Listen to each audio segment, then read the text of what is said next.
Welcome everybody, dear friends, dear colleagues. On behalf of the International Astronautical Federation, I'm very pleased to welcome you to the Luncheon on the first IAF Science and Academic Day. This is a new tradition that we are initiating today. Celebrating science and academia is part of the Federation's activities. Science and academia are important elements in the space sector as they constitute the core of the research that enables new technologies, innovation for the future, as well as the place where everything has started for so many of us. It sets the ground floor of our knowledge and represents the launching pad of our space careers.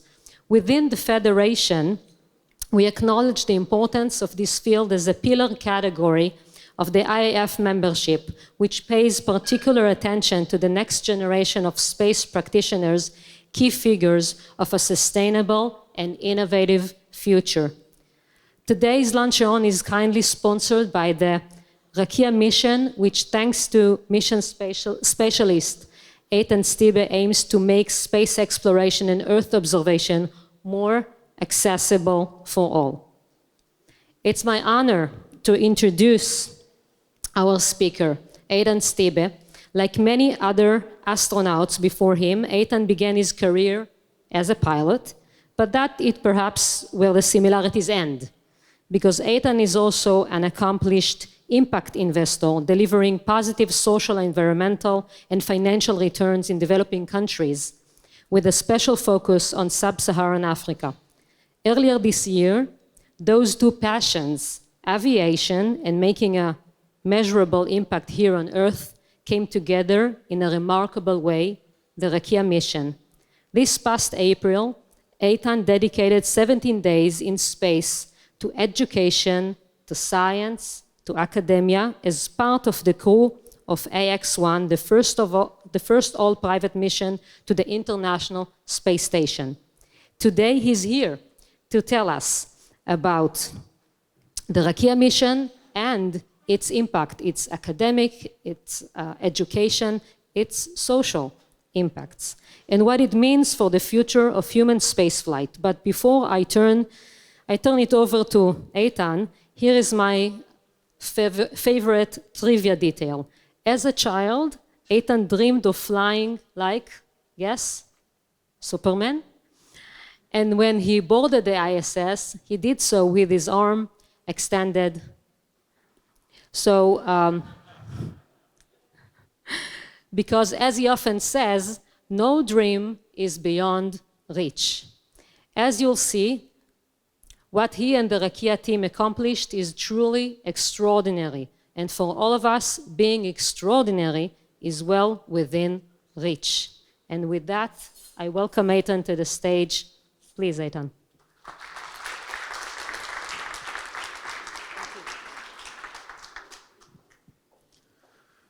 Thank you, Dganit, very much for that kind introduction.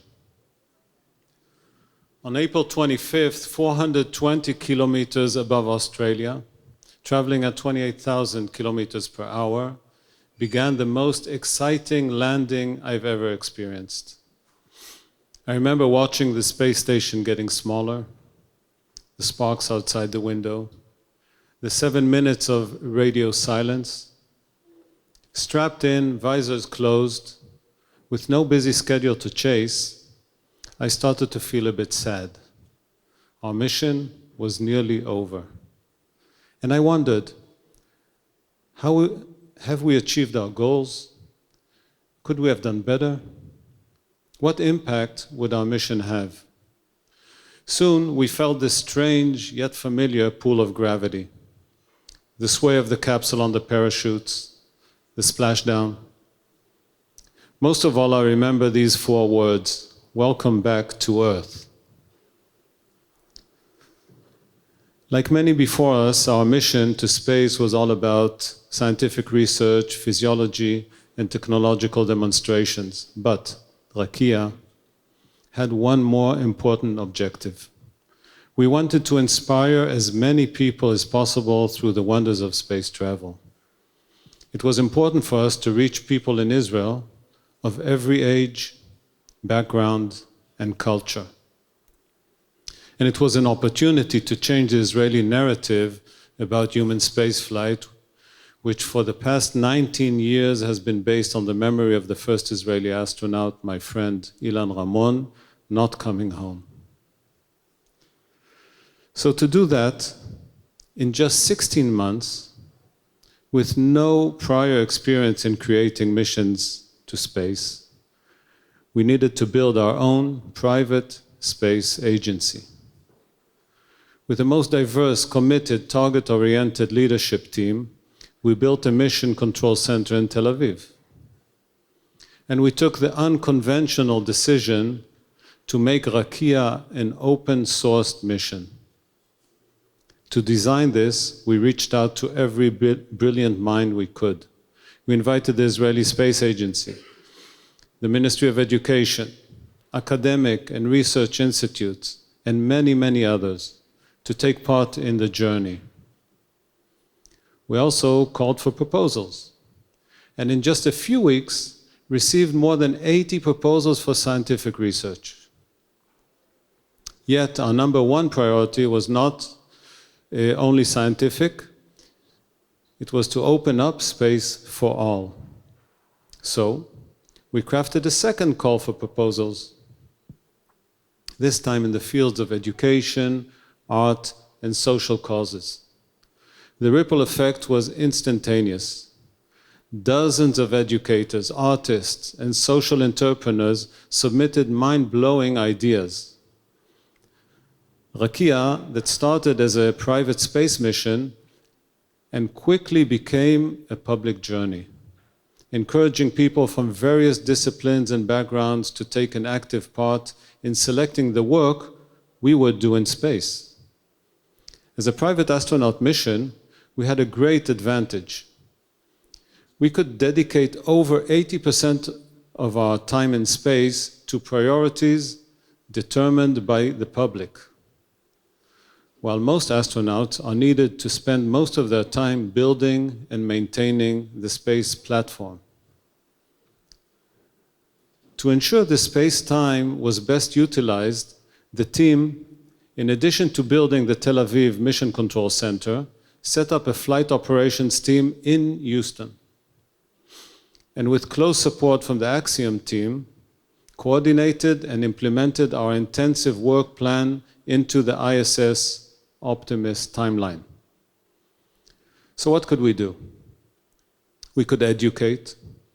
We were able to host educational activities submitted and designed by teachers about sustainability, physics, citizenship, geography, culture, and many more. We held live video sessions from the ISS answering students' questions, and I performed activities requested by children, such as using sign language. There's no dream beyond reach.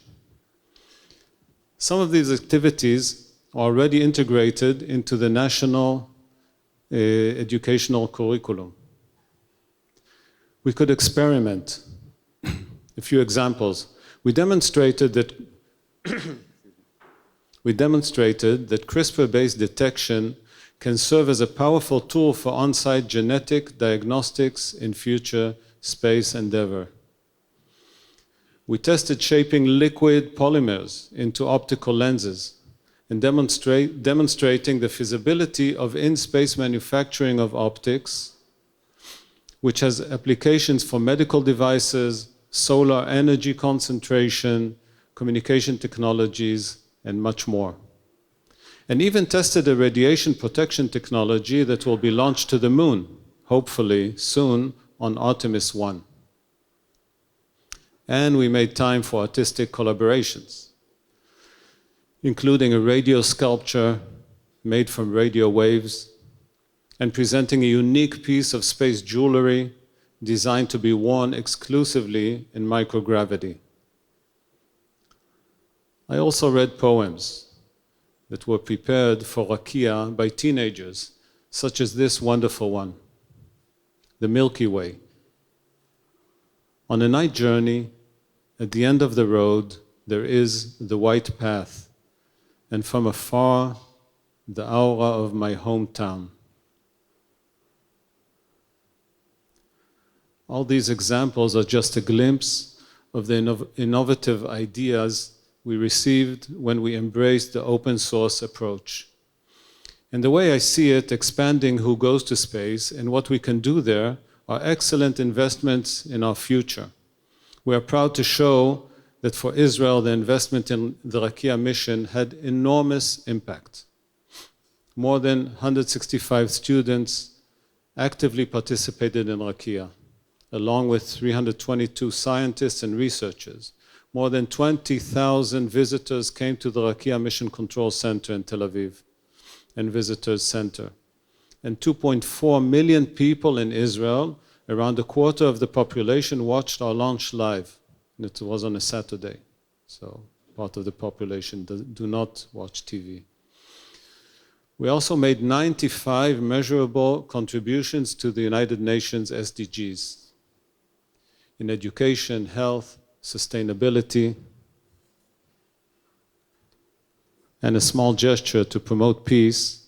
We left a 3D printed model of the World Peace Bell from the United Nations on board the ISS.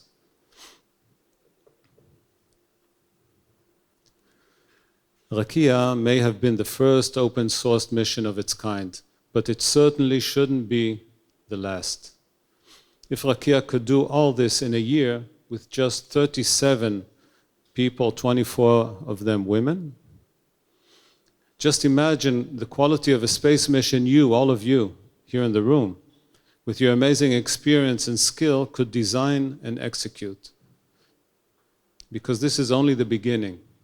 10 minutes before liftoff from Launchpad 39A, I read a few verses from Konstantin Cavafy's poem Ithaca as a reminder. The journey is its own reward. As an open source mission, we hope the RAKIA journey provides people space to define their own missions, choose their own journeys, fulfill their own passions. Because more than ever, now the doors are open to more than professional astronauts, to astronauts from every profession. And together we can open space for all, if we only have the courage to go for launch. Thank you.